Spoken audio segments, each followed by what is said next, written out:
यहाँ की मंडी के प्रधान सुभाष गुप्ता जी पधारे हैं, करनाल की मंडी के प्रधान है और कलश यात्रा में भी बड़ा इन्होंने योगदान दिया। पूरे जिले में इनका यश है और कीमती समय निकाल करके आए हैं, इसीलिए इनका स्वागत है, सम्मान है, सत्कार है। आप सभी लोग अपनी तालियों से इनका अभिनंदन अवश्य करें। जय जय श्री राधे। हमारे मध्य में बड़े ही श्रद्धा और पुण्यवादी करनाल डिस्ट्रिक्ट की जितनी अनाज मंडियां हैं उसके प्रधान एसोसिएशन के तो सुभाष गुप्ता जी, इनको जो है पटका दे करके सम्मानित करते हुए और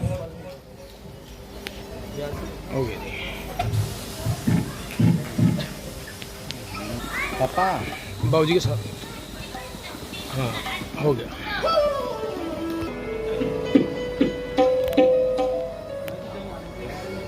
धीरे बढ़ते बढ़ते जो भगवान का यदुवंश है वो कितना हो गया पता है?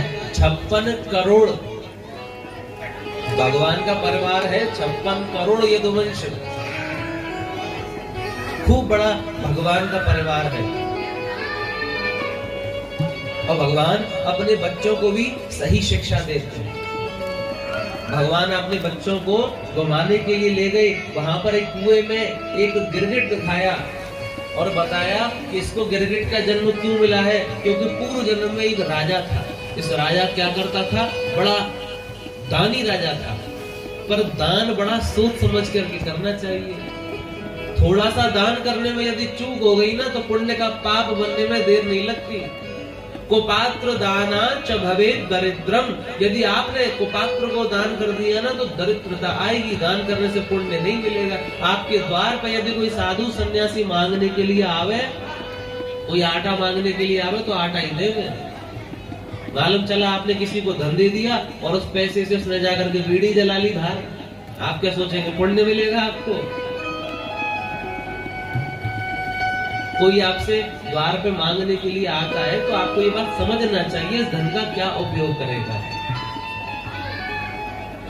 अगर आपको पूर्ण विश्वास है कि ये धन को गैया की सेवा में लगाएगा, ये धन को बहन बेटियों के लिए लगाएगा, तो खूब धन दीजिए, खूब दान करिए, पर दान देने से पहले अवश्य विचार लीजिए कहीं ये धन का दुरुपयोग तो नहीं कर रहा। इसीलिए शास्त्र कहते हैं कुपात्र दानाच्च भवेत् दरिद्रम, दरिद्र को दान दोगे ना तो आप भी दरिद्र ही हो जाओगे। इसीलिए सदैव सोच समझ करके ही दान करना चाहिए। साधु को सन्यासी को भी सोना दान नहीं, कीमती वस्तु दान नहीं करनी चाहिए। साधु सन्यासी को हमको कर सकते हैं, हम नहीं है साधु सन्यासी, किसी की इच्छा हो हमारे प्रति कर सकते हैं, पर साधु सन्यासी को नहीं करना चाहिए। क्यों नहीं करना चाहिए? क्योंकि वही साधु है, झोपड़ी में रहते हैं, आश्रम में रहते हैं। एक बार ऐसी घटना भी हुई, एक सन्यासी ने सोना इकट्ठा कर लिया झोपड़ी में, रात में चोर आया, सन्यासी का तो गला काट के सारा सोना चुरा कर ले गया। वो भगवान के भजन से भी छूटे। और कभी कभी संत के मन में भी पाप आ जाता है, उनका जीवन ही केवल भगवान का भजन करने के लिए है। यदि माया आ जाएगी ना तो उस माया में ही फंस जाएंगे वो। हम सब लोग तो माया में फंसे ही। हम किसी से ये भी नहीं कहते कि आप धन मत कमाइए, खूब धन कमाइए, खूब परिश्रम कीजिए, पर धन को व्यय सही तरीके से करिए। धन को 5 तरह से व्यय करने का विधान शास्त्र बताते हैं।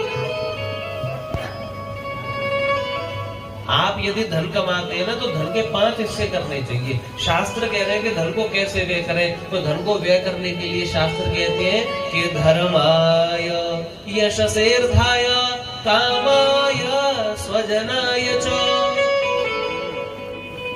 आपके पास धन है, उसके 5 हिस्से करें, एक हिस्से से धार्मिक कार्य करें। धार्मिक कार्य मतलब खूब बढ़िया भजन संध्या करावे खाटू श्याम की, खूब सुंदर भागवत करावे, खूब प्रसाद बांटे। एक हिस्से से यानी कि 20% से धर्माय, अपने धन का 20% धर्म के लिए व्यय करें, धर्माय। और दूसरा 20% जो हिस्सा है वो किस लिए करें? यश सेर्थाय, यश के लिए, जिससे आपका सम्मान बढ़े। सम्मान कैसे बढ़ता है? सम्मान बढ़ता है महाराज समाज में अच्छे अच्छे कार्य करने से। किसी की गरीब की बिटिया का विवाह हो रहा है, उसमें आप अपना धन खर्च कीजिए। किसी गरीब की मदद करनी है, गौशाला में दान करना है, कोई सड़क बनवानी है, कोई भी कार्य करना है, वहां पे आप यदि कोई कार्य करेंगे आपका यश बढ़ेगा। आपके सब समाज के लोग होते हैं, बड़े बड़े उत्सव होते हैं, तो चंदा इकट्ठा किया जाता है ना किसी अच्छे उत्सव के लिए, खूब चंदा दान करें उसमें अपने यश के लिए। पहला 20% धर्म के लिए, दूसरा 20% यश के लिए, तीसरा 20% अर्थ के लिए। अर्थ मतलब धन को बढ़ाने के लिए। अपने इन्वेस्टमेंट करें, जमीन खरीदें, सोना खरीदें। शास्त्र ये नहीं कहते आप अपना धन मत बढ़ाइए, धन भी बढ़ाएं, अपने अर्थ को बढ़ाने के लिए भी 20% लगाना चाहिए। धर्माय यशसेर्थाय। और चौथा 20% आपको व्यय किसमें करना चाहिए? कामाय। काम मतलब आपकी कामनाओं की पूर्ति करने के लिए। आपके मन में इच्छा है भैया कि हम पे लग्जरी गाड़ी हो, लेकर के आइए। शास्त्र कह रहे हैं आपकी इच्छा है आपका सुंदर घर हो। यदि आप समाज में रहते हैं, आप गृहस्थ जीवन में है, तो आपका धर्म है सुंदर घर बनाना, आपका धर्म है एक अच्छा वाहन लेना, आपका धर्म है अच्छे कपड़े पहनना।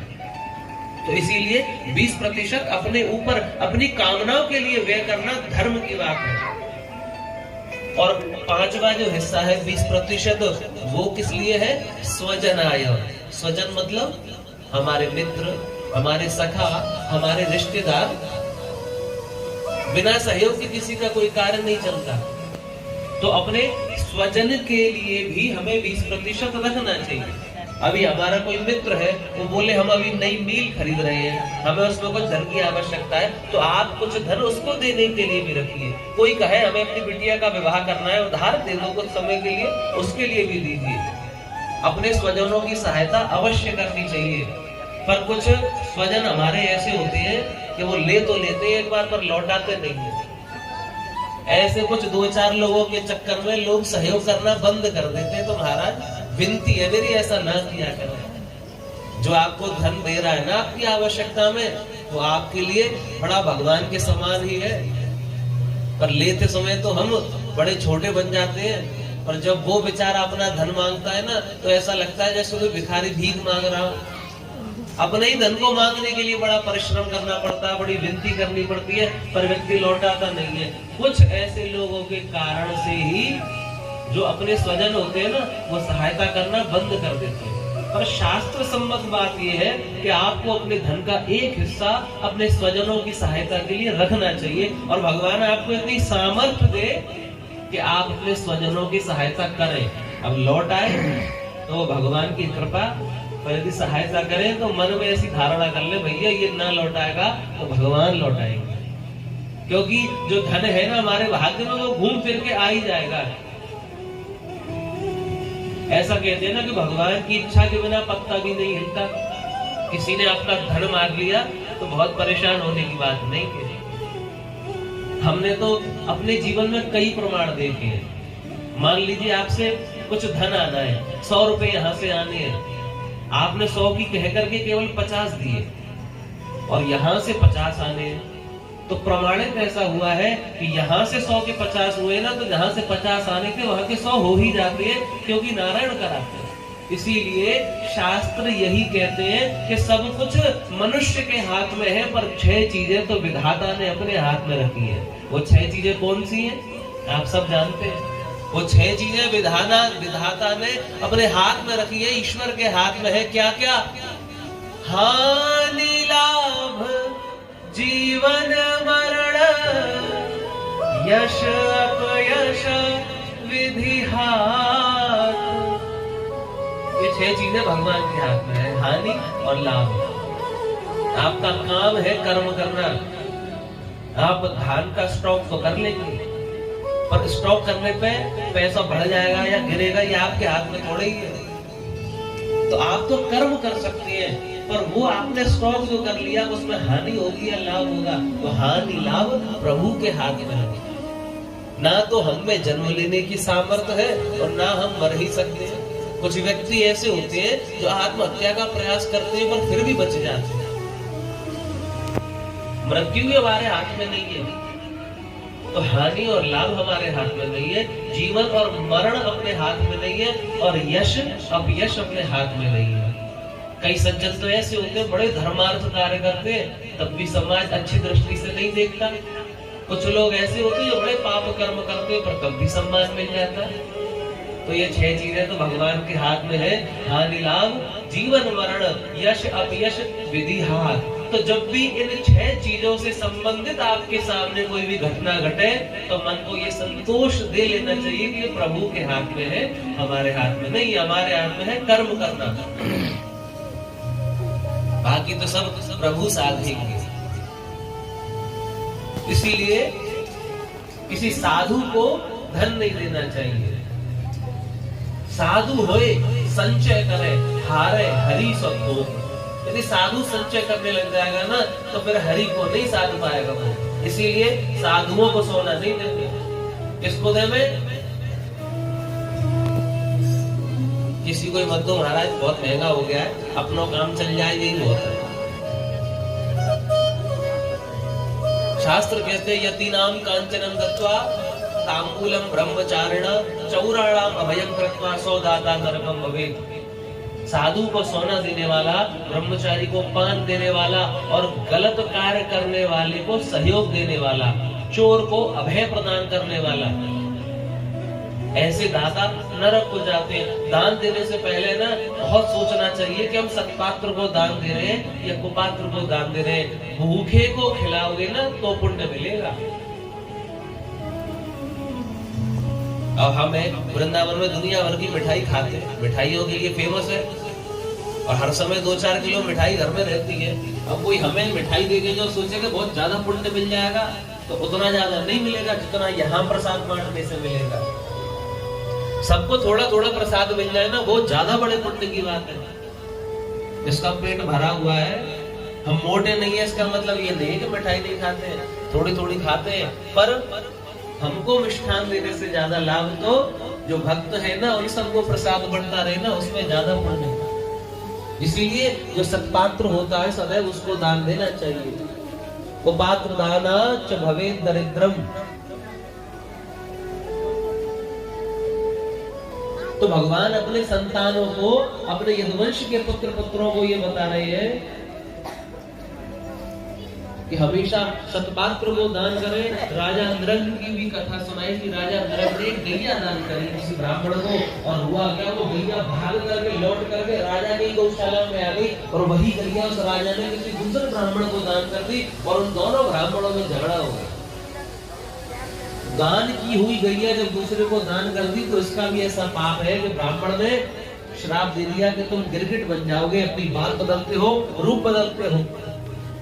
इसीलिए ब्राह्मणों का धन कभी भी पचाना नहीं चाहिए, क्योंकि भगवान स्वयं कह रहे कि नाहम हलाहलम मन्ये विषम यस्य प्रतिक्रिया ब्रह्मस्वम भी विषम प्रोक्तम नास्य प्रीति विदरोविधि। एक बार को हलाहल विष पचाया जा सकता है, पर ब्राह्मण का धन नहीं पचाया जा सकता। महाराज यदि किसी से भी किसी का भी धन लो ना, उसे अवश्य लौटा दो। अपने ऊपर ऋण नहीं रखना चाहिए। सुखदेव जी महाराज आगे कथा बताते हैं कि भगवान ने अपने पुत्र पौत्रों के विवाह किए। अब परिवार ज्यादा बड़ा हो गया, तो बड़े परिवार में धीरे धीरे पौमाड़े भी होने लगे। अब भगवान के पुत्र का विवाह का प्रसंग बता रहे कि प्रद्युम्न अनिरुद्ध भगवान के पुत्र हैं, उनका विवाह हो रहा था। अब विवाह में कभी कभी क्या होता है ना, कुछ लोग मन नहीं लगता रात्रि में, पंडित जी एक साइड में फेरे करा रहे होते, दूसरी साइड में बैठ करके थोड़े हंसी ठिठोले कर लेते हैं। कुछ लोग हमने देखा है ताश भी खेलने लग जाते हैं। महाराज विवाह आदि कार्य जो होते हैं ना, बड़े पवित्र संस्कार है, जीवन का बड़ा मुख्य संस्कार है। शुभ मुहूर्त देख करके ही आपको विवाह के फेरे कराने चाहिए। भव्य सजावट ना हो चलेगा, बहुत गाजे बाजे ना हो चलेगा, दावत में 4 मिठाई कम हो चलेगा, पर ब्राह्मण अच्छे होने चाहिए, मंत्र शुद्ध होने चाहिए। हमारे द्वार से हमारे सब आचार्य वृंद आए, मंत्र सुनिए महाराज, क्या कड़कड़ाते हुए मंत्र बोलते। मंत्र शुद्ध होने चाहिए। यदि अच्छे शुद्ध मंत्रों से मुहूर्त के अनुसार विवाह कराएंगे तो वैवाहिक जीवन आगे चलेगा। पर आजकल का जो समय है ना, सारा धन खर्च कर दिया जाता है साज सज्जा पे, नाचने गाने में, लोगों को खिलाने में, भव्यता दिखाने में, वस्त्रों पर। जब ब्राह्मण की बारी आती है ना तो कॉम्प्रोमाइज कर लेते हैं सब। कैमरा वाले भैया को भरपूर समय दिया जाता है। पंडित जी का जब समय आता है ना विवाह कराने का तो क्या कहते हैं, पंडित जी जल्दी जल्दी करा दीजिएगा, खींचिए। क्या शब्द कहते हैं, जल्दी जल्दी खींच दीजिए। महाराज आपके आगे अच्छे परिवार के लिए, आपके भविष्य के लिए ब्राह्मण देवता आते विवाह कराने के लिए, तो इसीलिए मुख्य प्रायोरिटी पे आपको उन्हें ही रखना चाहिए। महत्वता उनको देनी चाहिए कि ब्राह्मण देव हमारे बच्चों का विवाह आप बड़ी श्रद्धा से कराइए। और विवाह के समय में एक बात का ध्यान भी अवश्य रखना चाहिए। आजकल फैशन चल गया है ना, दुल्हन आती है खूब भारी लहंगा पहन करके, फिर जमीन पर बैठ नहीं पाती तो उसके लिए कुर्सी लगा दी जाती है। दूल्हा भी पजामा पहन के आता है, इतना टाइट जमीन पे नहीं बैठ पाता, उसके लिए कुर्सी लगा दी जाती है। अब बैठे भी कैसे, क्यों नहीं बैठता, जमीन पे बैठेगा तो मालूम चली उसका वो पजामा ही फट जाए। दुल्हन के लहंगे में वो लगी होती है, क्या लगी होती है, केन केन। दुल्हन नहीं बैठ पाती है तो महाराज दूल्हा दुल्हन बैठे ऊपर कुर्सी पे और ब्राह्मण देवता जमीन पे बैठ करके मंत्र पढ़ रहे हैं, ये भी अनुचित है, ये शास्त्र सम्मत बात नहीं है। श्रद्धा रहनी चाहिए।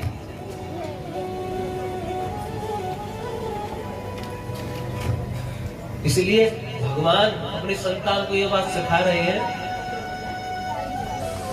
कि ब्राह्मणों का विशेष सम्मान करना चाहिए। अब भगवान के पुत्र पौत्र का विवाह वहां पर हो रहा है। अब वहां पर दाऊ जी महाराज रुक्मी के संग में चौपड़ खेलने लगे। रुक्मी, आपको ध्यान है रुक्मी कौन है?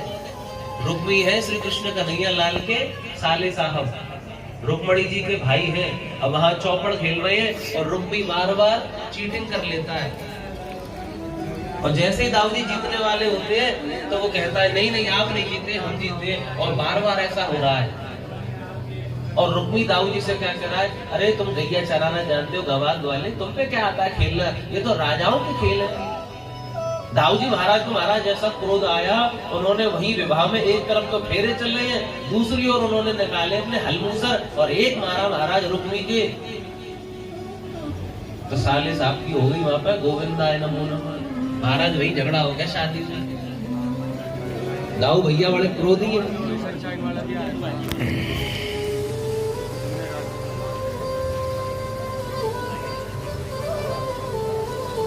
तो भगवान समझा रहे हैं विवाह के जो शुद्ध सात्विक कार्य होते हैं ना, विवाह आदि जो मांगलिक कार्य होते हैं, पूरा फोकस केवल उस संस्कार पर रखना चाहिए कि दाम्पत्य संस्कार निर्विघ्नता पूर्वक हो। 2 फोटो कम रह जाए कोई बात नहीं है, ब्राह्मण के मंत्र कम नहीं रहने चाहिए, ब्राह्मण के सम्मान में कमी नहीं रहनी चाहिए। इसीलिए भगवान ऐसी शिक्षा देते ही जा रहे हैं। आगे कथा आती है, भगवान ने बताया, सुखदेव जी महाराज बता रहे हैं कि एक पौंड्रक नाम का राजा आया, उसने द्वारकाधीश की तरह रूप बना करके सबको ये कहने लगा कि मैं ही द्वारकाधीश हूँ। भगवान ने उसका भी उद्धार किया है।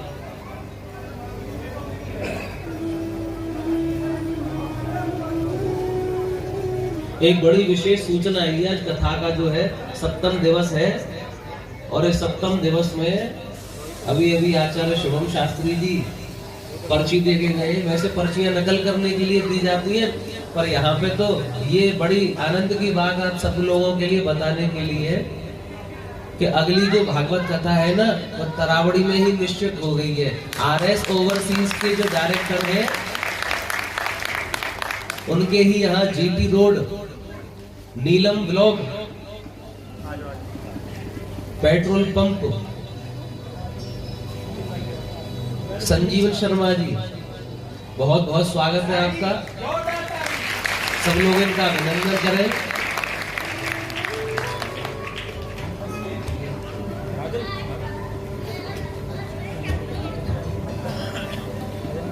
बहुत बहुत आशीर्वाद है इनको। पर ऐसा ध्यान रखेंगे ज्यादा ठंड नहीं लगे किसी को, तो बढ़िया समय देख करके कराएंगे और आप सब लोगों को सरलता भी रहे आने में। इसीलिए भगवान की कथा कराने वाले को तो सब भक्त भी आशीर्वाद देते हैं, तो सब लोग खूब आशीर्वाद देवे, खूब अभिनंदन करें। बोली भागवत भगवान की जय। हो। तो उनसे निवेदन है वो व्यासपीठ पर आएंगे और आशीर्वाद ग्रहण करें व्यासपीठ जी से। नीलम जी, बालकिशन सिंगला जी, मुकेश गर्ग जी, देवेंद्र बंसल जी, विशाल गर्ग जी, सोनू शर्मा जी, संजीवन शर्मा जी और नीलम रानी। नीलम फीलिंग स्टेशन की जो यहाँ पर अध्यक्ष है, सीएमडी है, वो हमारे मध्य में खड़े हैं। उनका व्यासपीठ से जो है भगवान श्री वेद व्यास जी द्वारा उनको आशीर्वाद प्रदान करते हुए आचार्य श्री केशवाचार्य जी द्वारा उनको आशीर्वाद दिया जा रहा है। और है ब्राह्मणों के मंत्रों से, और एक तरफ वृंदावन का प्रेम झलक रहा है और बीच में वेद व्यास स्वरूप केशवाचार्य जी विराजमान है और सानिध्य किसका है? श्री महाकाली महाकालेश्वर का, जो सर्व विद्याओं को देने वाले हैं। गंगे बड़ी गोदावरी तीरथ बड़े प्रयाग, समुद्र की धारा लगे पाप कटे सोरी द्वार। वो खुद ब खुद नी। हरदीप सिंह जी हमारे बीच में है, हमारे मध्य में, वो भी आ जावे व्यासपीठ पर। हरदीप सिंह जी,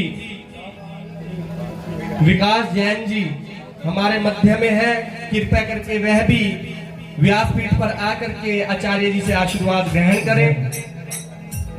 बहुत ही शुभ पुण्य फल देने वाला ये माघ का महीना है और शर्मा परिवार द्वारा यहाँ पर कथा रखी गई है और सप्तम दिवस जो कथा का चल रहा है, आज विश्राम दिवस भी है कथा का, और इस पे शुभ पुण्य फल प्रदान करने वाली भागवत जो है यहाँ पर श्री कृष्ण जी की अनन्य लीलाएं द्वारा जो है मुखार बिंद से शुद्ध प्रवचन द्वारा हमको सुनाई जा रही है।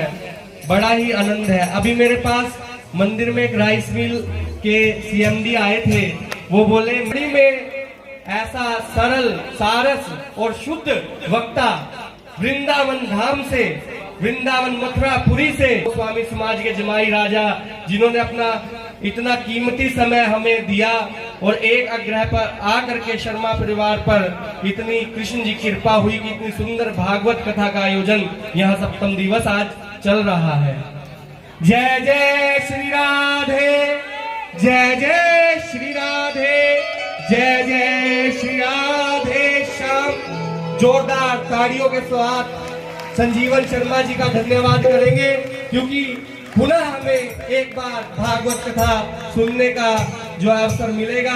हो सकता है 2 महीने पश्चात ही इस कथा का आयोजन रखा जाए और वैशाख मास अप्रैल में शायद हो सकता है, प्रभु की इच्छा अनुसार। व्यास जी पहुंचा ही देंगे आपकी आवाज आज जाने के बाद यहाँ से। इनका आज यहाँ से प्रस्थान होगा और हमारा जो हृदय है वो व्याकुल हो रहा है कि शर्मा परिवार का भी 100% 100 इन्होंने अपने तन मन धन से ब्राह्मणों की, व्यास जी की और संगीतज्ञों की बहुत ही सेवा की। मैं इनका तहे दिल से धन्यवाद करता हूं और व्यास जी से प्रार्थना आप अपने मुंह से आशीर्वचन करेंगे, क्योंकि समय कम है। ब्राह्मणों का अपमान न करें।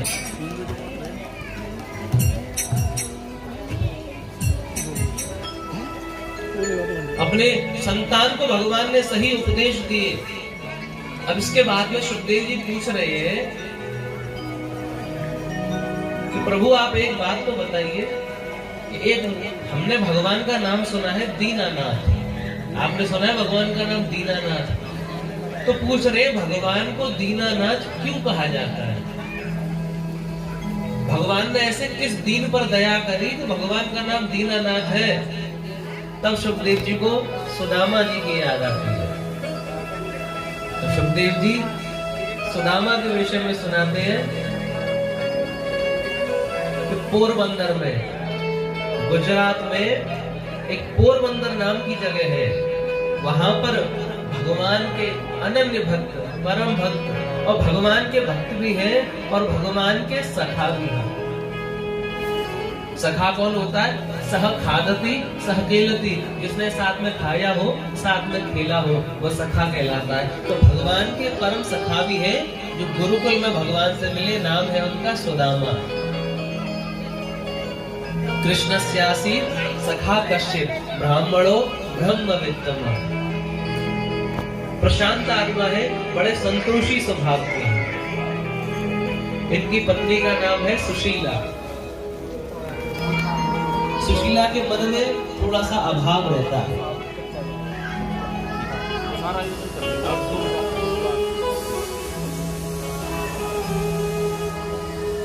भगवान की ऐसी परीक्षा है कि सुदामा जी पे बहुत धन धान्य की व्यवस्था नहीं।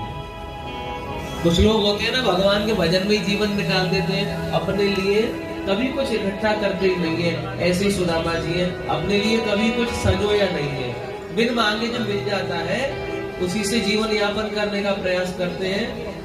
और निर्धन है, दरिद्र नहीं है, निर्धन है, धन का अभाव है जीवन में। और सुखदेव जी बता रहे हैं कि दरिद्र कौन होता है? जो संतुष्ट नहीं होता ना, वो दरिद्र कहलाता है। यदि ब्राह्मण के पास धन नहीं है तो वो दरिद्र नहीं है, पर यदि भागवत ब्राह्मण के पास में यदि संतोष नहीं है तो वो दरिद्र कहलाएगा। इसीलिए ब्राह्मण का संतोषी होना बताया गया है। सुदामा जी है तो बड़े संतोषी, पर उनकी पत्नी जो सुशीला है ना, घर में स्थिति थोड़ी कमजोर है, खाने तक की व्यवस्था नहीं है, ठीक से पहनने को वस्त्र भी नहीं है। अब सुदामा जी से उनकी पत्नी बार बार प्रयास करती है कि कोई गणित सीखो, थोड़ा जजमानों को पटाओ, किसी को मूर्ख बनाओ, किसी को जड़ी बूटी दो। पर सुदामा जी ऐसा नहीं करते। बोले हरि की इच्छा होगी, क्या कह रहे? बोले जब दांत न थे तब दूध दिया, अब जब दांत दिए तो क्या अन्न न देगा? सुदामाधीश का सखा है, उसके घर में एक कौन सखा? बोले ये सुशीला, तुम्हें नहीं पता? तुम्हारे जो पति सुदामा है ना, वे ही आश्रम में पढ़ते थे, बड़ी अच्छी मित्रता थी दोनों की।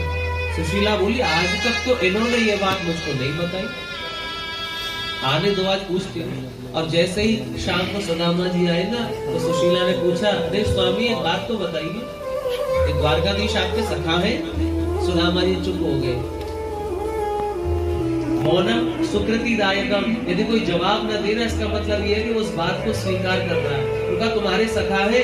मैं हाँ समझ गई सखा है। तो प्रभु ये इतना कष्टमय जीवन क्यों जी रहे हैं? क्या उनको पता है कि आपकी ऐसी स्थिति है? एक बार आप उनसे जाइए, मिल करके आइए, अपनी व्यथा बताइए। वो तो बहुत बड़े राजा हैं, द्वारका के राजा हैं, कुछ सहयोग कर देंगे आपका। सुदामा जी ने मना कर दिया, मैं अपने सखा से धन लेने की कामना से मिलने नहीं जा सकता, मैं नहीं जाऊंगा मिलने के लिए। और अब तक तो वो मुझे भूल भी गया होगा, क्योंकि बालपन की बात है ना, मुझको क्यों याद रखेंगे? वो इतने बड़े बड़े कार्य हैं उनके, पूरा राज्य संभालना होता है, मुझे क्यों याद रखेंगे? तो सुशीला ने कहा, आपकी उनसे मिलने की इच्छा नहीं करती क्या? सुदामा जी बोले, हाँ करती तो है। बोले तो आप एक बार मिल आइए ना उनसे, उनको मत बताइएगा कि मैं निर्धन हूँ, उनको मत बताइएगा कि बच्चे घर पे भूखे हैं, उनको मत बताइएगा कि वस्त्र नहीं है, सखा के रूप में ही मिल के आ जाइए। ऐसी बात सुनकर के ना सुदामा के मन में उमंग आ गई और मन में इच्छा प्रकट हो गई द्वारकाधीश से मिलने की। तो अपनी पत्नी से कहते हैं, क्या मुंह लेकर के जाऊं? मित्र के यहाँ जाओ, सखा के यहाँ जाओ, तो कोई उपहार तो होना चाहिए ना, देने को कुछ भी नहीं है। सुशीला दौड़ी दौड़ी एक पड़ोस के घर पे गई और पड़ोसन से कहा कि 2 मुट्ठी चावल ही दे दो। तो मांग करके 4 मुट्ठी चावल लेकर के आई है, और धान बांधने के लिए कपड़ा भी नहीं है, अपनी ही साड़ी में से आंचल लेकर के उसमें 4 मुट्ठी धान बांध करके सुदामा जी को दे दिए कि खाली हाथ तो नहीं जाना चाहिए, स्वामी जो मिला है ये ही ले जाइए। सुदामा जी तैयार हो गए जाने के लिए, और अपने से मित्र, अपने सखा से मिलने के लिए पोरबंदर से द्वारका के लिए पैदल पैदल चल दिए। मन में बड़ा उत्साह है, भगवान से मिलने को जा रहे हैं। चरण में पहनने के लिए पादुका भी नहीं है, स्मरण करते करते चलते चले जा रहे हैं, पैदल पैदल चलते चलते मन में बड़े संशय भी है और सोच रहे हैं कि द्वारका तो बड़ी दूर है। दूर नगरी गाते हुए चलते चले जा रहे हैं। सफर थोड़ा लंबा है पर भगवान का नाम लेते हुए स्मरण करते हुए जाते ही जा रहे हैं। 2 ही लाइन गाएंगे केवल। दूर नगरी बड़ी दूर नगरी कान्हा, दूर नगरी बड़ी दूर नगरी, दूर नगरी बड़ी दूर नगरी, दूर नगरी बड़ी दूर नगरी। कैसे आऊं मैं कन्हाई, कैसे आऊं मैं कन्हाई, तेरी गोकुल नगरी बड़ी दूर नगरी। दूर नगरी बड़ी दूर नगरी।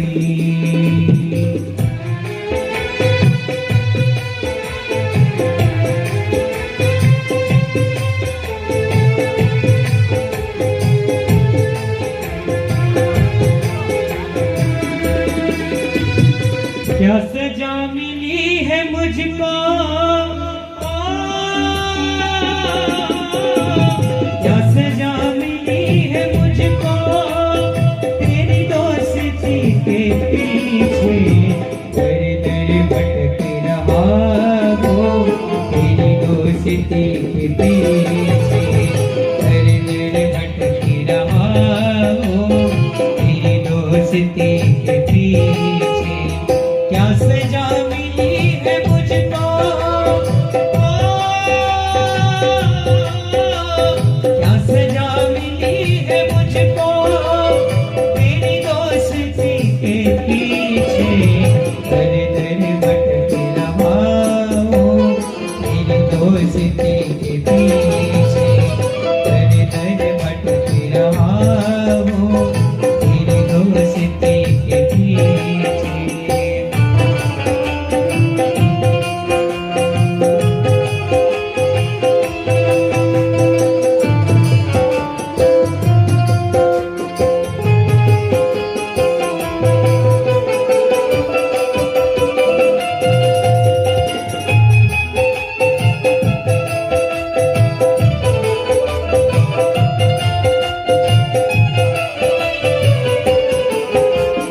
मैं गरीब हूँ तो क्या है, तीनों के नाथ तुम हो।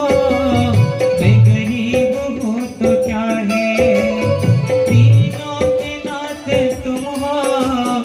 होठों पे है उदासी,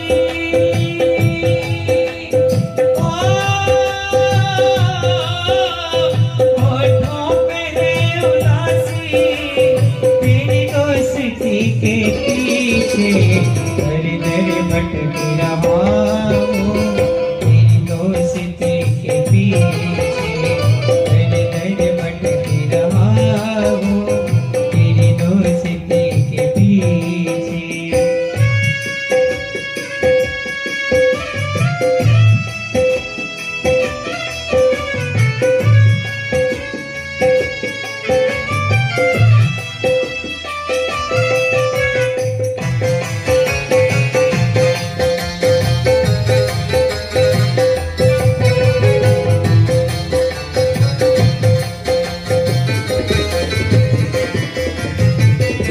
ओ द्वारिका की वासी, दे दो शरण जरासी, ओ द्वारिका की वासी, दे दो शरण जरासी, अखियां नरस की प्यासी,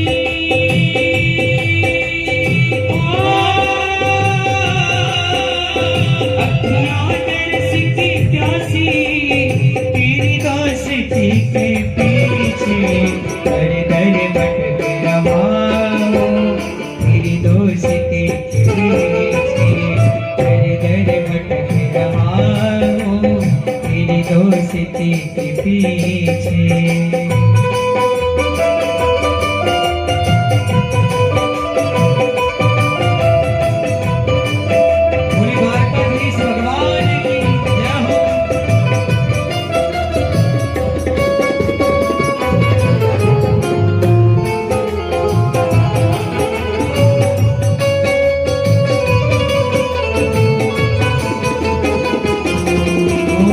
बचपन का यार आया कौन हाँ तेरी गली में, बचपन का यार आया कौन हाँ तेरी गली में, दर दर भटक के आया तेरी दोस्ती के पीछे, दर दर भटक रहा तेरी दोस्ती के पीछे, दर दर भटक रहा हूँ तेरी दोस्ती के पीछे।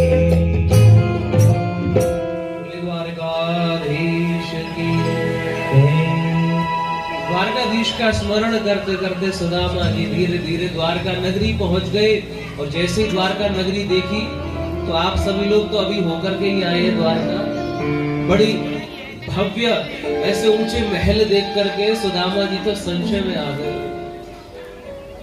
मन में विचार कर रहे इतना ऊंचा इतना सुंदर महल है द्वारकाधीश का, इसमें प्रवेश करूं कि ना करूं। मेरे तो वस्त्र भी इसके अंदर प्रवेश करने योग्य नहीं दिख रहे हैं। मन में संशय आ गया कि प्रवेश करूं कि ना करूं।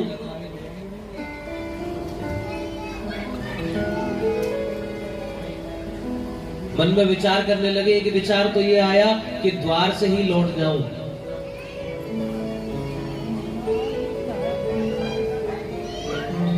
अब जब मन में विचार आया कि द्वार से ही लौट जाऊं तो फिर सोचने लगे इतनी दूर से जब मैं चल करके आया हूं तो कम से कम एक बार मिल तो लूं अपने कन्हैया से।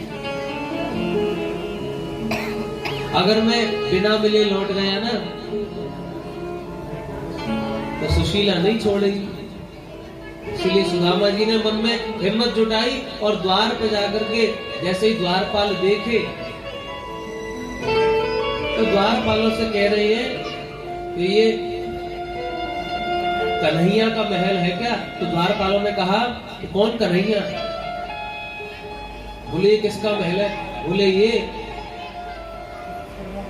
प्राण पुरुषोत्तम जगदादिधार जगदीश्वर पुरुषोत्तम रसरास शेखर पूर्ण अनुराग परम तत्व श्री श्री द्वारकाधीश महाराज का महल है ये। तुम्हें किससे मिलना है?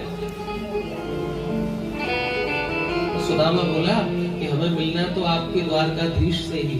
पर जैसे ही उन सैनिकों ने द्वारपालों ने सुदामा की ओर देखा कि बड़ी स्थिति विचित्र लग रही है, तो मन में सोचने लगे इसको द्वारकाधीश से मिलना है।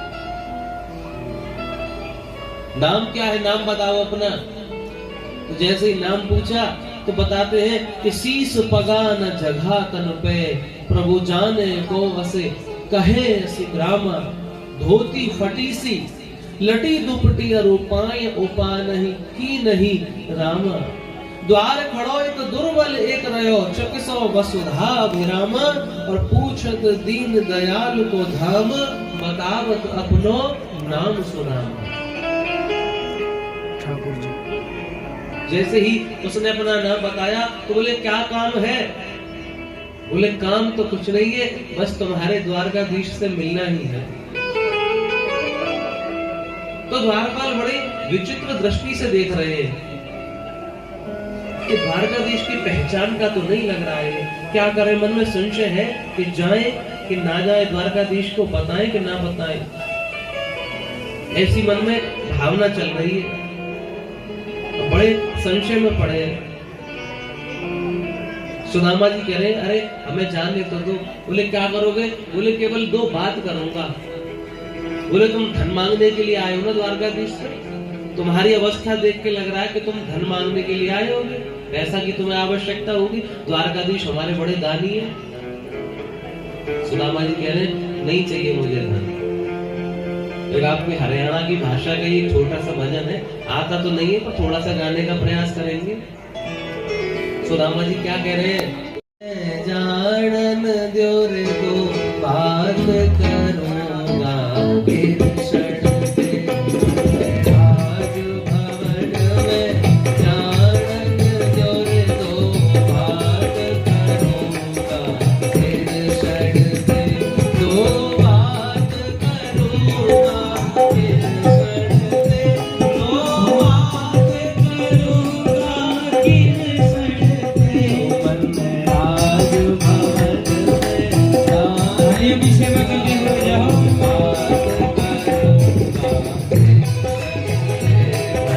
राज भवन में जाऊं वो बात करूंगा गिरशण से। क्यों समझे बंदे भिखारी सर तेरी गिरशण के यारी से, क्यों समझे बंदे भिखारी से तेरी गिरशण के यारी से। मन बात बताई सारी है,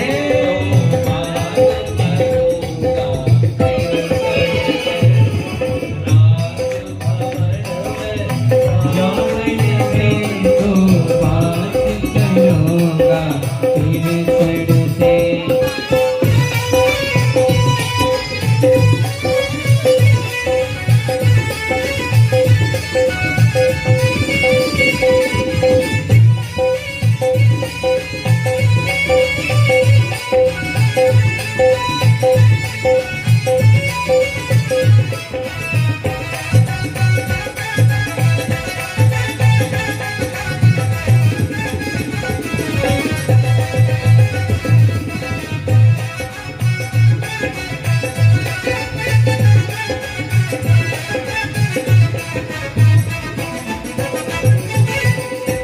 मैं भूलूं को न्यासान तेरा, तू है कहना मान मेरा। मैं भूलूं को न्यासान तेरा, तू है कहना मान तेरा। मन को क्या चाहिए दान तेरा रे, तो बात करूंगा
हमने तो पहली बारी गाया है, हमारे ब्रज में तो दूसरा गाते हैं। हमारे ब्रज में तो गाते हैं, अरे द्वारपालो कन्हैया से जाके कह दो कि दर पे सुदामा आप आइए भी आप सब लोगों को। और यहाँ पे तो सुदामा क्या कह रहे हैं कि मन में कोनिया चाहिए ध्यान तेरा, ऐसे बोलते हैं आपकी बात। अभी सुदामा जी आए यहाँ पे, आचार्य जी बोले एक मिनट विराजो विराजो। आचार्य जी बोले कि सुदामा जी चावल लेके आने, कहाँ से लग रही है सुदामा? अभी सुना नहीं आपने, फटी धोती पहनी थी उन्होंने, कमजोर थे, ऐसा लग रहा था 5-7 दिन से भोजन नहीं किया। महाराज चमक रही है, बढ़िया शौलत कुर्ता देखो ने किनको, इन्हें शर्म नहीं आ रही कहने में सुदामा के पास कितना चावल था और इनके पास कितना चावल है। सुदामा के पास, बेचारे के पास केवल 4 मुट्ठी चावल था। महाराज झाड़ू लगा देंगे ना तो 4 बोरी निकल आएगा यहाँ पर। ये चारों तरफ बोरी बोरी छिन रही है चारों तरफ। भगवान की लीला देखो।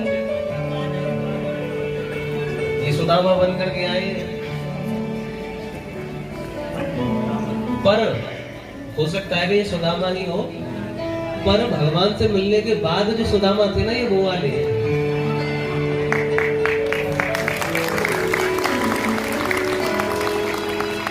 सुदामा जी जब आए थे ना तो अलग बात थी, और वापस जाने के बाद जो वैभव था ना सुदामा जी का, ये वो वाले सुदामा जी। अब कह तो ये रहे थे देंगे तो बोरी आपको, पर स्टेज पे ना तो उठा के ला पाएंगे और ना महाराज जी आप पकड़ पाओगे, इसीलिए थोड़े से ही चावल लेकर के आए। हमारे ब्रज में तो कहवे कि अरे द्वार पालो इधर पे सुदामा गरीब आ गया है, किधर पे सुदामा गरीब आ गया है, किधर पे सुदामा गरीब आ गया है। भटकते भटकते न जाने कहाँ से, भटकते भटकते न जाने कहाँ से, तुम्हारी महले के गरीब आ गया है, तुम्हारी महले के गरीब आ गया है।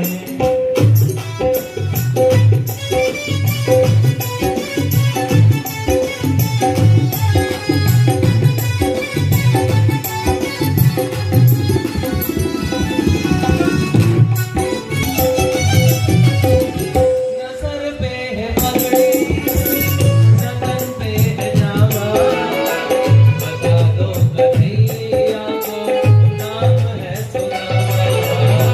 बता दो कन्हैया को नाम है सुदामा, बता दो कन्हैया को नाम है सुदामा। एक बार मोहन से जाकर ये कह दो, एक बार मोहन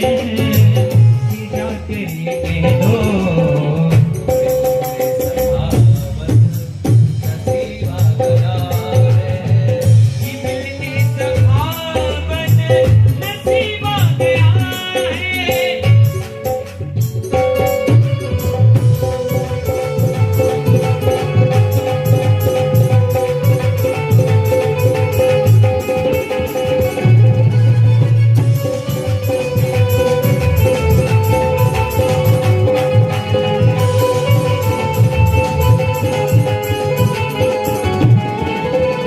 न सर पे है पगड़ी, न तन पे है जामा, बता दो कन्हैया को नाम है सुदामा, बता दो कन्हैया को नाम है सुदामा। न सर पे है पगड़ी, न तन पे है जामा, बता दो कन्हैया को नाम है सुदामा। तुम एक बार मोहन से जाकर के कह दो, बस एक बार मोहन से जाकर के कह दो, कि मिलके सखावत नसीब आ गया है, कि मिलके सखावत नसीब आ गया है। अरे द्वार वालों कन्हैया से कह दो, इधर पे सुदामा अजीब आ गया है। जैसे ही द्वारपालों ने जाकर के द्वारकाधीश को ये बात बताई ना, प्रभु द्वार पे कोई मिलने के लिए आपसे आया है। अच्छा बोले नाम क्या बताया उसने? कुछ हाँ सुदामा नाम बताया। और जैसे ही भगवान ने सुदामा का नाम सुना ना, भगवान कूद करके अपने आसन से भागे हैं। सुनते ही दौड़े चले आए मोहन, दौड़े दौड़े आ रहे हैं। और भगवान ने आकर के जैसे ही सुदामा को सामने देखा, सब पटरानी महारानी रुक्मिणी सोच रही है कि ऐसे भगवान दौड़े दौड़े किसके पीछे भागे, ऐसा कौन उतर आया स्वर्ग से जिसके लिए भगवान दौड़े दौड़े गए। जैसे ही देखा, सब सैनिक पूरी द्वारका देख रही है कि भगवान दौड़ करके गए और जाकर के अपने गले से लगा लिया सुदामा जी को। सुदामा जी को अपने हृदय से लगाया, गले से लगाया, महल में लाए, आसन पर बैठाया, चरण धुलाए। और जब सुदामा जी की ऐसी दशा देखी ना तो भगवान दुखी हो गए। सुदामा जी को अपने सिंहासन पर बैठाया, उनकी दृष्टि चरणों की ओर पड़ी। ब्राह्मण के चरण धुलाने का विधान है, और जैसे ही सुदामा जी के चरण धुलाने की बात कही तो नीचे परात लगाई और रुक्मणी से कहते, रुक्मणी जरा जल लेकर के आओ, मैं अपने सखा के चरण धुलाऊंगा। चरण धुलाने के लिए, जल मंगाने के लिए रुक्मणी जी को भेजा, पर रुक्मणी जी जल लेकर के आती, उससे पहले ही भगवान ने सुदामा जी के चरण धो दिए। कैसे धोए? आंसू से। भगवान ने अपने नेत्रों के जल से सुदामा जी के चरण धो दिए। देख सुदामा की दीन दशा, करुणा करके करुणा निधि रोए। भगवान रो गए सुदामा के चरणों को देख करके, कांटे लगे सब। पानी परात को हाथ छुआ नहीं, नैनद के जल से पग धोए। पानी परात को हाथ छुआ, नैनद के जल से पग धोए। कौन कह सकता है कि सुदामा दरिद्र है? आप बताइए, जगत का पालनहार नारायण जिसके चरणों में बैठा और पानी लेकर के लक्ष्मी खड़ी हुई है, कोई कह सकता है कि सुदामा दरिद्र है? सुदामा दरिद्र नहीं है महाराज। भगवान ने चरण धुलाए, पहुंचे। चरण पहुंचने के बाद में भगवान ने पूछा, कुछ लेके आए मेरे लिए? पहले तो ये पूछा कि विवाह हुआ कि नहीं हुआ। उन्होंने कहा हाँ लाला विवाह तो हो गया। तो बड़ी गलत बात है, तुमने बुलाया नहीं। बोले अरे लाला इसलिए नहीं बुलाया कि तुम आ पाते नहीं आ पाते। बोले निमंत्रण देते और हम नहीं आते तब तो बात थी। सही बात है। भाभी कैसी हमारी? बोले भाभी बहुत अच्छी है, सुशीला नाम है, जैसा नाम है ना ऐसी है सुशीला एक। तो भाभी ने फिर तो मेरे लिए कुछ भेजा भी होगा। अब जैसे ही ध्यान आई कि चावल लेकर के आए,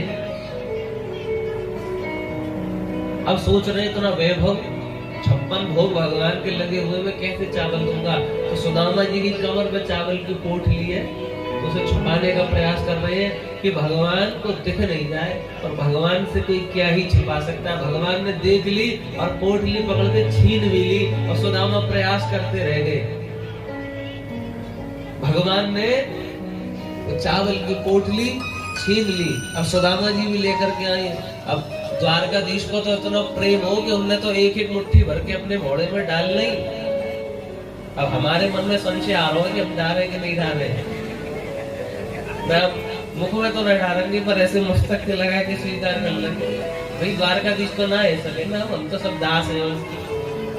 भगवान ने वो चावल स्वीकार करे और जैसे ही लिए ना तो एक मुट्ठी मुख में डाले तो एक साम्राज्य दे दिया, दूसरी मुट्ठी मुख में डाली तो दूसरे लोग का साम्राज्य दे दिया, और तीसरी मुट्ठी डाली, जैसे ही उसे मुख में डाल करके त्रैलोक्य का साम्राज्य देने वाले थे ना भगवान, तभी रुक्मणी जी ने आकर के हाथ पकड़ लियो। बोले प्रभु आपको भी परिवार है, आपके भी बाल बच्चे हैं, कितने बच्चे हैं आपके? उनको भी ध्यान रखो, उनकी भी घर गृहस्थी पाल ली। सुदामा जी तो प्रसन्न हो गए। सुदामा जी की खूब सेवा करी, सेवा करवाओ, इनकी जलपान करवाओ, व्यवस्था बनवाओ। जय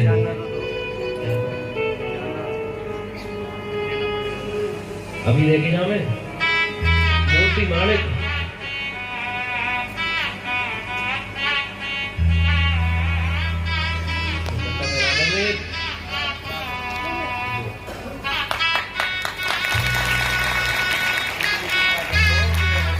भगवान ऐसे सुदामा इतनी सामर्थ्य सबको देवे कि ऐसे मांगलिक कार्य कराते रहे, भगवान इनको खूब सामर्थ्य देवे। जैसे भगवान ने इनको अब कृपा करिए ना, ये कृपा दुगनी और चौगनी ऐसी बढ़ती रहे कि सब भक्त आते रहे, इनके माध्यम से सब कथा भी सुनते रहे, खूब प्रसाद और भंडारे होते रहे और भगवान की कथा का ऐसे ही गुणगान होता रहे। आप सब भी इनको आशीर्वाद और बधाइयां दीजिए। व्यासपीठ से इनको बहुत बहुत आशीर्वाद है। देखो आपने आशीर्वाद ठाकुर जी का साक्षात। हाथी घोड़ा पाल की लाल की। अब सुदामा जी के चावल तो उन्होंने खा लिए। अब द्वारकाधीश पूछ रहे, अच्छा भाभी ने एक संदेशा भी तो भेजा था। तो सुदामा जी कह रहे, लाला मन की बात तो तू पढ़ ले। बोले क्या संदेशा था? बोले भाभी ने एक संदेशा भेजा था। आपको पता है क्या संदेशा भेजा था सुशीला ने? सुशीला ने कहा था कि द्वारकाधीश को मेरा एक संदेशा अवश्य देना। बोले क्या? बोले 1 मास 2 पाख में 2 एकादशी होए, सो प्रभु दीन दयाल ने नित प्रतिदीन। सुशीला जी ने कही है 1 मास में 2 पक्ष में 2 एकादशी होती है, और मेरे साथ ऐसा क्यों हुआ है कि दीन दयाल ने मुझे नित्य प्रतिदिन की रोज एकादशी दे दी है। तो क्यों? बोले अन्न है ही नहीं घर में खाने को, रोज ही व्रत रखना पड़ता है। ये संदेश सुन के भगवान के नेत्रों से आंसू आ गए। भगवान ने सुदामा से कहा, ए सखा हमारी भाभी से जाके कह दियो। बोले क्या कहना है?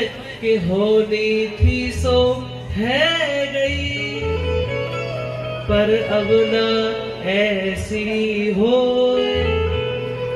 भाभी तेरे भवन में नित्य द्वादशी हो। कह दियो भाभी से जाकर के, भाभी अब तक जो हो गया ना हो जाने दो, पर अब ध्यान रखियो भाभी तेरे भवन में नित्य द्वादशी होगी, कभी भूखा नहीं रहना पड़ेगा। भगवान ने ऐसा आशीर्वाद प्रदान कर दिया। अब भगवान कह रहे कि मेरी पत्नी के बारे में तो तूने सब पूछ लियो, अब तू ये बता कि तेरी शादी भई कि ना भई।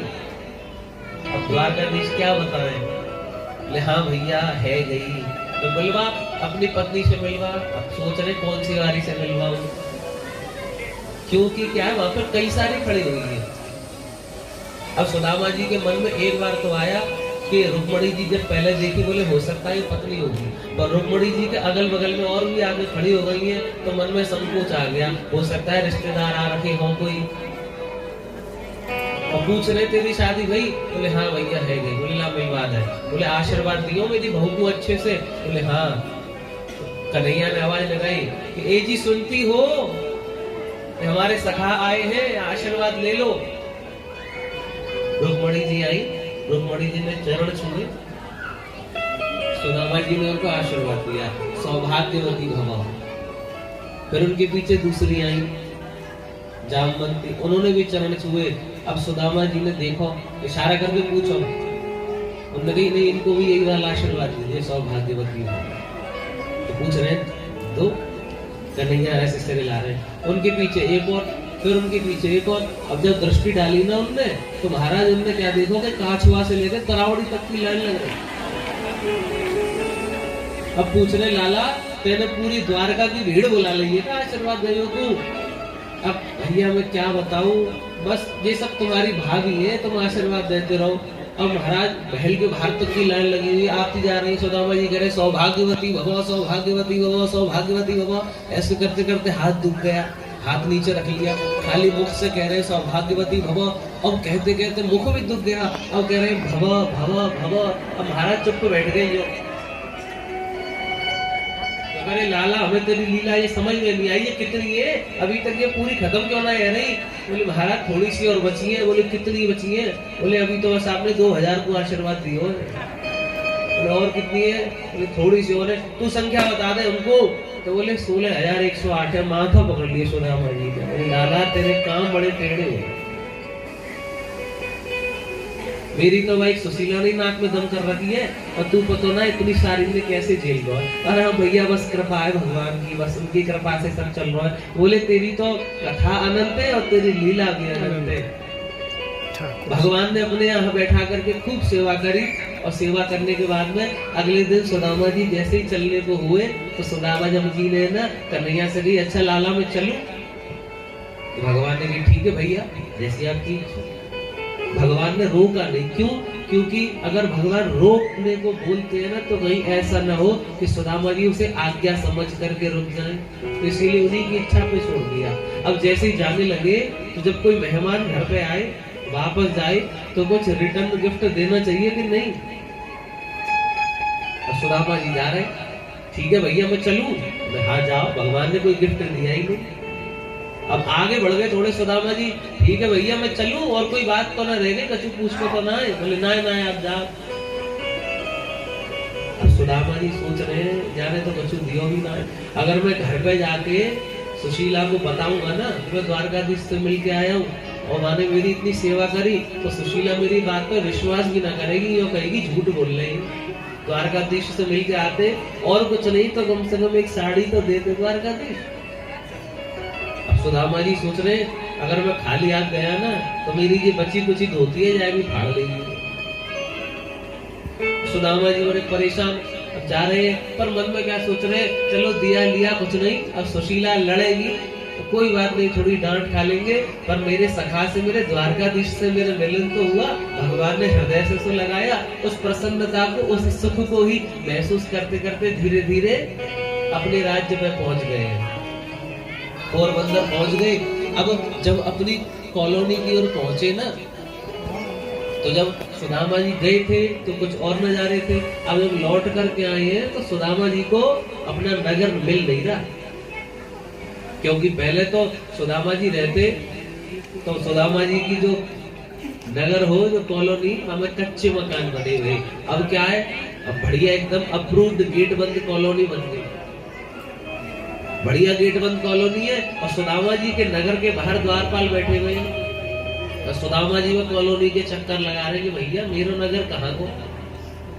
अब द्वारपालों से पूछी भैया हमारा नगर कौन सा? मेरी यही अंदर चले जाओ। गेट खोला, सुदामा जी अंदर गए, बड़े बड़े भव्य मकान बने हुए हैं। अब अपना घर नहीं पहचान पा रहे, चारों घरों के चक्कर लगाने लग रहे कि हमारा घर कहाँ गया, हमारी झोपड़ी कहाँ गई।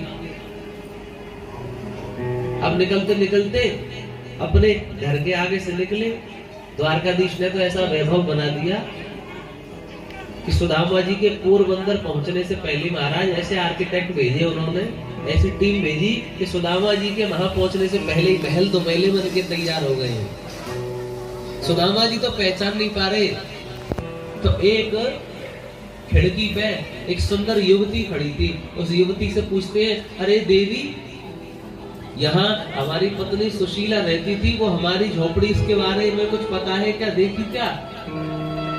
और वो युवती खिड़की में से बोले अरे स्वामी आप? सुदामा जी आओ मैं सुशीला। और सुदामा जी कह रहे अरे सुशीला ये क्या हो गया तुमको, तुम तो पहचान में नहीं आ रही हो। सुशीला बोली बढ़िया हमारा मेकअप करा के आई हूँ ना, आपने ऐसे पहली बार देखा है ना मुझको मेकअप के, ज्यादा मेकअप कर दी होगा। कभी कभी माता मेकअप करा के आती पार्लर से, उन्हीं के बच्चे नहीं पहचान पाते, उन्हें रोने लग जाए।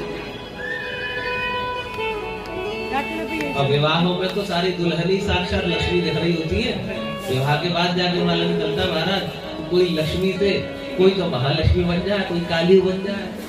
महाराज थोड़ा ही कराना चाहिए मेकअप, जो स्वरूप है वही को स्वीकार कर। काजल लगाओ, बिंदी लगाओ, जो सौभाग्य के सूचक है वो लगाने चाहिए। ये बढ़िया बढ़िया जो फाउंडेशन लगा करके जो व्यवस्था बनाई जाती है कम करनी चाहिए। अब महिलाओं की क्या कहें, पुरुष भी मेकअप करने लग गए। हमारे तो वृंदावन में से भागवताचार्य भी जो मेकअप करके बैठे हैं।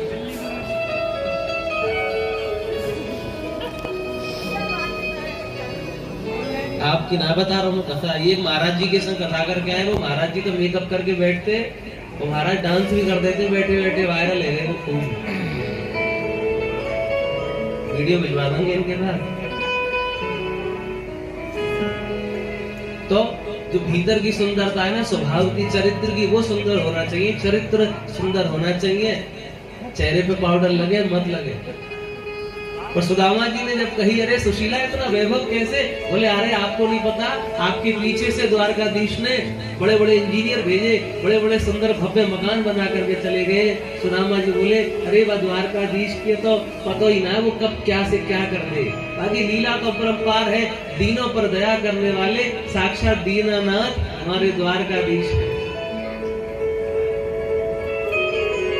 दीन बंधु दीनानाथ ब्रजनाथ रमानाथ, ऐसे भगवान ने कृपा करी है, तो इसीलिए दीनों पर दया करने वाले ही दीनानाथ कहलाए।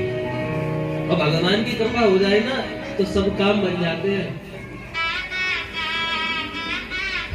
सब कृपा से भगवान के से काम बन जाते हैं। हम सब भी मिलकर के भगवान से बस ये कहना चाहिए भगवान कि आपकी दया से, आपकी कृपा से मेरे सब काम हो रहे हैं। कुछ लोगों को अहंकार हो जाता है कि मैं कर रहा हूँ, उस अहमता को, उस अहंकार को निकाल करके हर समय मुख से यही कहना चाहिए कि मैं नहीं कर रहा, कर तो प्रभु आप रहे, नाम मेरा हो जाता है।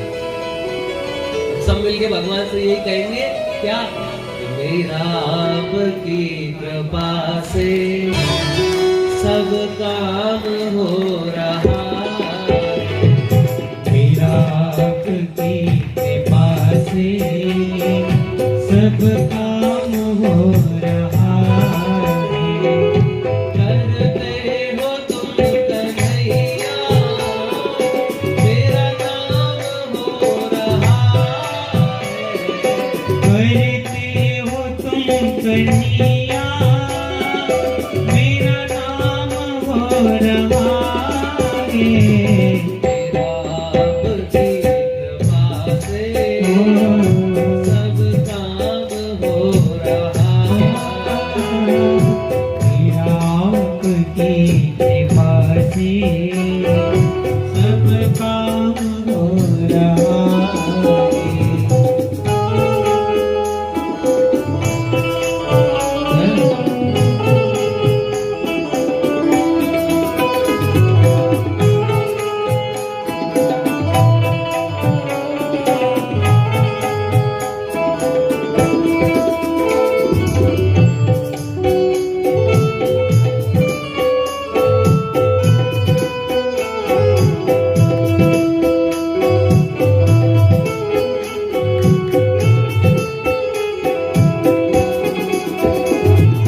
पतवार के बिना ही मेरी नाव चल रही है। पतवार के बिना ही मेरी नाव चल रही है। हैरान है ज़माना मंजिल मिल रही है। वो हैरान है ज़माना मंजिल भी मिल रही है। करता नहीं मैं कुछ भी, सब काम हो रहा है। मेरा आपकी कृपा से सब काम हो रहा है।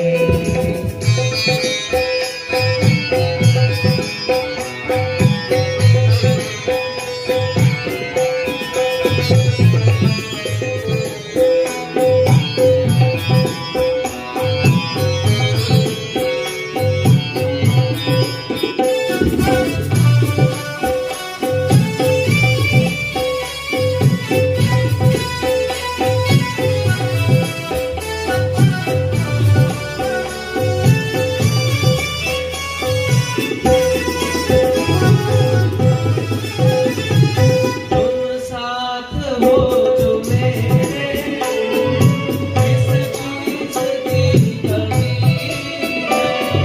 तुम साथ हो जो मेरे, किस चीज की कमी है।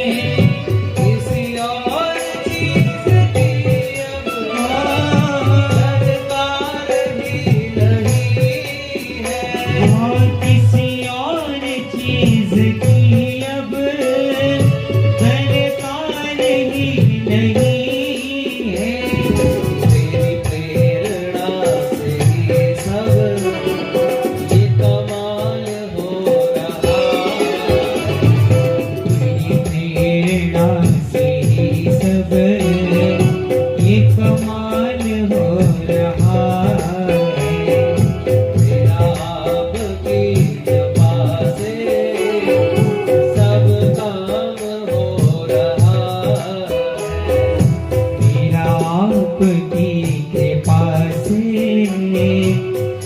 सब काम हो रहा। बोले दीनानाथ भगवान की। मन में यही भावना रखनी चाहिए, प्रभु आपकी कृपा से सब काम हो रहा है, करते हो तुम कन्हैया, मेरा नाम हो रहा है। आपके शरीर से यदि कोई बड़ा कार्य हो भी जाए ना, तो ये मत सोचो कि मुझसे हो रहा है, ये अहंकार समाप्त कर देना चाहिए। ये कथा भी हो रही है तो कन्हैया ही करवा रहे, नाम हमारा हो जाता है, नाम हमारा लिख जाता है पोस्ट ऑफिस पर, करवाने वाले तो वो ही है। मन में यही भावना रखनी चाहिए, अहंकार नहीं आना चाहिए मन में, क्योंकि जब जब भक्त के मन में अहंकार आए ना, तब तब भगवान ने उस अहंकार को जड़ से उखाड़ दिया। इसीलिए मन में तनिक भी अहंकार नहीं आना चाहिए। आगे सुखदेव जी महाराज एकादश स्कंद की मुक्ति की कथा सुनाते हैं कि जब भगवान का परिवार बहुत ज्यादा बढ़ गया, 56 करोड़ यदुवंश हो गया, तो भगवान ने सोचा कि अब भूमि का भार हरने का समय आ गया है। यदुवंश बहुत बढ़ गया तो भगवान ने ऐसी लीला करी कि चातुर्मास के लिए संत बुलाए, अपने नगर में संत बुलाए, संतों की खूब सेवा करी, और सेवा करने के बाद में भगवान के जो यदुवंश में छोटे छोटे बालक है ना, ऊदमी है, बड़े ऊदमी बालक है, क्या करें, कभी काऊ के ऊपर चाय फैलाने में, कभी कछु करें, कभी कछु करें, ऐसी ऊदमी बालक भगवान के संत के पास पहुंच गए। संत से पूछ रहे कि कुछ कुंडली उंडली देखना जानते हो कि नहीं? बोले क्या पूछना है? तो एक बालक, उसको क्या किया उन्होंने, साड़ी पहनाई, घूंघट में, शब्द के रूप में, श्रीमद् भागवत के स्वरूप में तुम सबके मध्य हो, इसीलिए चिंता की तो कोई बात है ही नहीं। भगवान ने अपनी लीला पूरी करी, अर्जुन ने जाकर के सूचना दी, तब सुखदेव जी ने बताया कि तुम्हारा भी फिर ऐसे ही जन्म हुआ। भगवान की लीला पूर्ण करने से पहले ही तुम जन्म ले चुके थे। भगवान की कृष्ण कथा तो यहाँ पूरी हो गई है। द्वादश अवतारों के बारे में भी, 24 अवतारों के बारे में, दशावतारों के विषय में बताया। पूर्व वराह, नरसिंह, वामन, परशुराम, राम, बलराम, कृष्ण, बुद्ध, ऐसा बताया। श्री कृष्ण ने द्वापर में अपनी लीला पूरी करी और भगवान कृष्ण का ही अगला अवतार बुद्ध बन करके आए। और राजा परीक्षित आगे भविष्य में कलयुग वासियों की रक्षा करने के लिए भगवान मुरादाबाद में संभल नाम के जिले में कल की रूप बना करके भगवान कलयुग में फिर से आएंगे अपने भक्तों की रक्षा करने के लिए। दत्तात्रेय के 24 गुरुओं के विषय में कथा सुनाई, जब सारा ज्ञान दिया, और सारा ज्ञान देने के बाद में राजा परीक्षित से कहा, परीक्षित श्रीमद् भागवत का अंतिम श्लोक श्रवण करो। अंतिम श्लोक राजा को श्रवण करवाया। नाम संकीर्तनं यस्य 53 मैंने कुछ बनता ठीक है, मॉडल बढ़िया है, फोन बढ़िया है, मना नहीं चाह मैंने मॉडल बढ़िया लिखा तम नमामि हरि परम। हे राजा परीक्षित, मैंने आज तुम्हें पूरी भागवत सुना दी। अब बताओ, तुमने जो प्रश्न किया था कि 7 दिन में मरने वाले को क्या करना चाहिए, मुक्ति चाहिए तुम्हें, बताओ क्या चाहिए। यदि आज अगर तुम मुझसे ऐसा कहते हो ना कि मुझे जीवन दान दे दो, तो मैं ऐसा आशीर्वाद भी दे सकता हूँ कि तुम्हारी आयु और लंबी हो जाए। अगर तुम्हें मोक्ष चाहिए तो मोक्ष दूं, तुम्हें ज्ञान चाहिए तो ज्ञान दूं। बताओ परीक्षित, तुम्हें क्या चाहिए? परीक्षित कहता है, महाराज कृष्ण कथा सुन करके ना मेरा जीवन आज पूर्ण हो गया है, मुझे कुछ नहीं चाहिए भगवान। यदि देना है ना तो केवल भक्ति दे दीजिए, यदि देना है तो बार बार भगवान की कथा सुनने का अवसर दे दीजिए, यदि देना है तो जन्म जन्म का साथ दे दीजिए। प्रभु मैं कुछ नहीं मांगता, मैं भगवान कृष्ण की कथा, मैं भगवान कृष्ण की भक्ति ही मांगता हूँ। ये भक्ति का सदैव मेरे हृदय में वास रहे। और यही आशीर्वाद दीजिए कि जो भी श्रीमद् भागवत की कथा का श्रवण करे ना, उन सब के हृदय में आप सदैव वास करें, भक्ति सदैव उनके हृदय में वास करे। भागवत को कल्प वृक्ष कहा जाता है, सभी कामनाओं को पूर्ण करने की सामर्थ्य है। पर भागवत से तो हम यही मान सकते हैं, श्री कृष्ण आकर के हमारे हृदय में बस जाएं और बार बार अपनी कथा सुनाते रहे। यहाँ पे सुखदेव जी ने अपनी कथा पूर्ण की है। आप सबकी भी आज 7 दिन पूरे हुए, आप सब लोगों ने बड़े प्रेम से कथा सुनी है, सबके मन में बड़ी भक्ति है। मैं आप सबको धन्यवाद देता हूँ। ठंड में सब दूर दूर से आए हैं। हमारी शुभम जी की माता जी बैठी हुई है, मैं उनका परिश्रम देखता हूँ। डेली 50-100 महिलाओं को इकट्ठा करके बस में लेकर के आती है। ये तो ऋण है आपका हमारे ऊपर। और भगवान का कोई भी भजन हो, कोई भी कथा हो, सबसे आगे आकर के अपना सहयोग देती है। बहुत धन्यवाद है आपको। भगवान ने यजमान को इतनी सामर्थ्य दी, कथा कराना कोई छोटा मोटा कार्य नहीं होता। भगवान ने यजमान को इतनी सामर्थ्य दी है, यही सामर्थ्य का सदुपयोग है। ईश्वर आपको और सामर्थ्यवान बनाए, ईश्वर आपको खूब कृपा करे, धन के साथ आपको वैभव भी मिले, सम्मान भी मिले। मुख्य तो भगवान से यही मांगूंगा कि आप सब स्वस्थ रहे, क्योंकि आरोग्यता सबसे बड़ा वरदान है। ये व्यासपीठ से श्रीमद् भागवत की ओर से, देखिए मैं तो छोटा हूँ, आप सबका आशीर्वाद देने की सामर्थ्य तो नहीं है, पर भागवत जी में है, इसीलिए भागवत जी की ओर से आप सबको बहुत बहुत आशीर्वाद।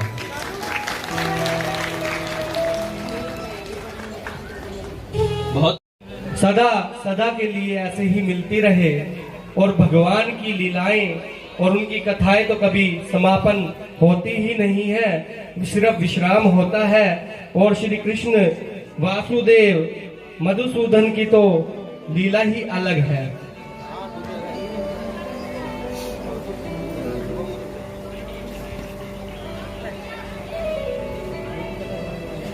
डांस करा दो।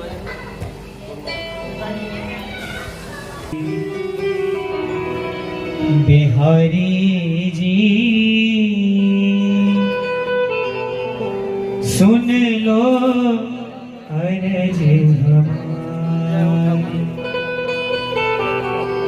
भूले न जाना फिर भी बुलाना, इतनी सी अर्ज हमारी जी, चले जाएंगे हम बिहारी जी, सुन लो अर्ज हमारी, बिहारी चले जाएंगे हम बिहारी जी, सुन लो अर्ज हमारी।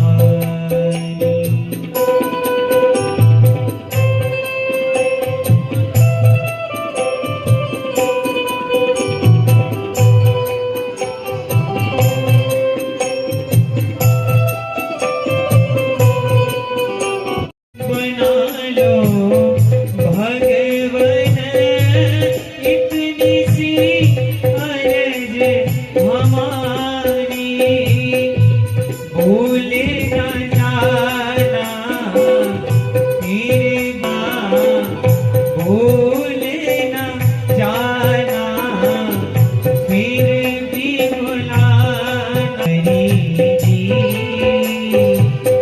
सुन लो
दोनों हाथ उठा करके सीधे, और ऐसे सोचिए कि वृंदावन बिहारी लाल हमारे सन्मुख हमारे मध्य में ही है।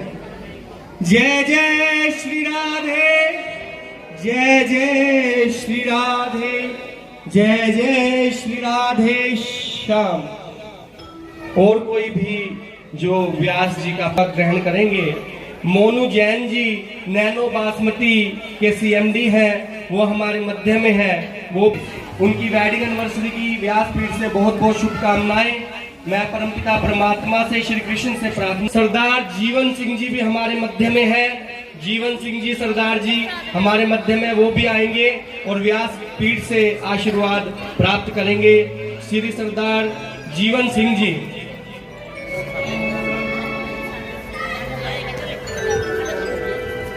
सभी भक्ति के करके आए हैं व्यास जी।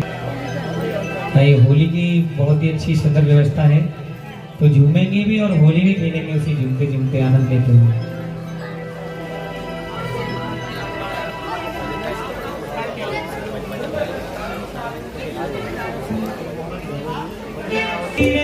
बरजोरी रे रसिया, होली रे बरजोरी रे रसिया,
आज बिरज में होली रे रसिया, आज बिरज में होली रे रसिया।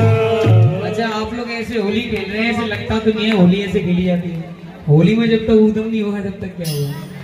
हो मेरी भीगे चुनरिया सारी, हाँ मेरी भीगे चुनरिया सारी, श्याम पिचकारी ओ मत मारो, हाँ मत मारो, ओ मत मारो श्याम पिचकारी, हाँ मत मारो श्याम पिचकारी, ओ मत मारो श्याम पिचकारी, ओ मत मारो श्याम पिचकारी।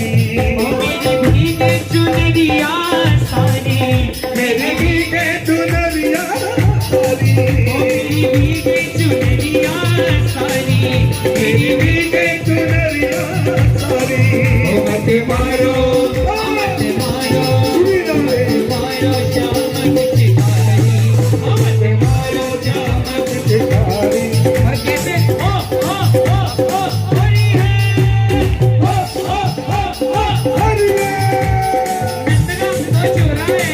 जाने की चोरी है।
भगवान की है आरती, पापियों को पाप से है तारती। भागवत भगवान की है आरती, पापियों को पाप से है तारती। ये अमर ग्रंथ मुक्ति तंत्र पंचम वेद निराली धाम यही जग मंगल की आरती, पापियों को पाप से है तारती। भागवत भगवान की है आरती, पापियों को पाप से है तारती। शांति गीत पावन पुनीत, पापों को मिटाने वाला, हरि दर्श कराने वाला। ये शांत गीत पावन पुनीत, पापों को मिटाने वाला, हरि दर्श दिखाने वाला। ये सुख करनी दुख हरनी, सुख करनी ये दुख हरनी, श्री मधुसूदन की आरती, पापियों को पाप से है तारती। श्री भागवत भगवान की है आरती, पापियों को पाप से है तारती। ये मन बोल जग बंद खोल, सन्मार्ग दिखाने वाला, बिगड़ी को बनाने वाला। श्री राम यही घनश्याम यही, श्री राम यही घनश्याम यही, प्रभु की महिमा की आरती, पापियों को पाप से है तारती। भागवत भगवान की है आरती, पापियों को पाप से है तारती।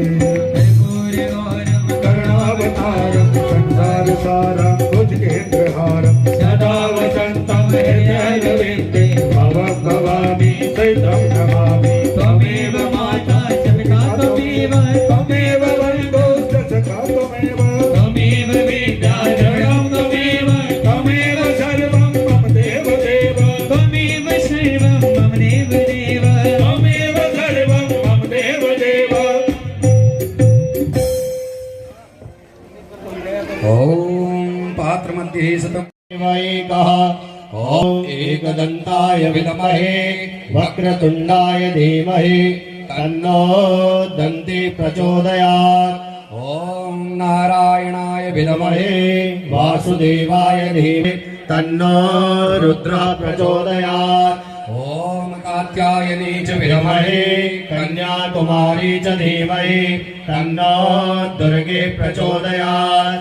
ओम नंदनंदनाय विद्महे राधा वल्लभाय धीमहि तन्नो श्रीकृष्णः प्रचोदयात्। ओम अंजनीसुताय विद्महे वायुपुत्राय धीमहि तन्नो हनुमत् प्रचोदयात्। सेवन्तिकावकुलचम्पकपाटलाब्जे पुन्नागजातिकरवीररसाल पुष्पे बिल्वप्रवाल तुलसी धनमञ्जरीभिः त्वां पूजयामि जगदीश्वर मे प्रसीद।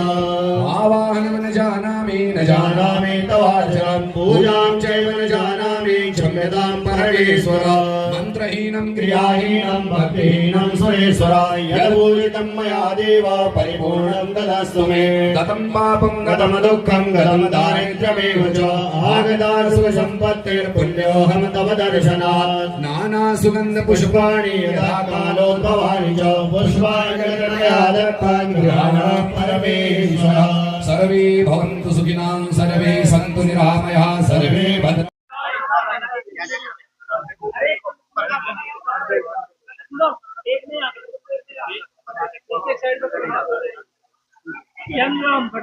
आप दे दो, हाँ आप लोग दे दो, आप 2 जने खड़े हो।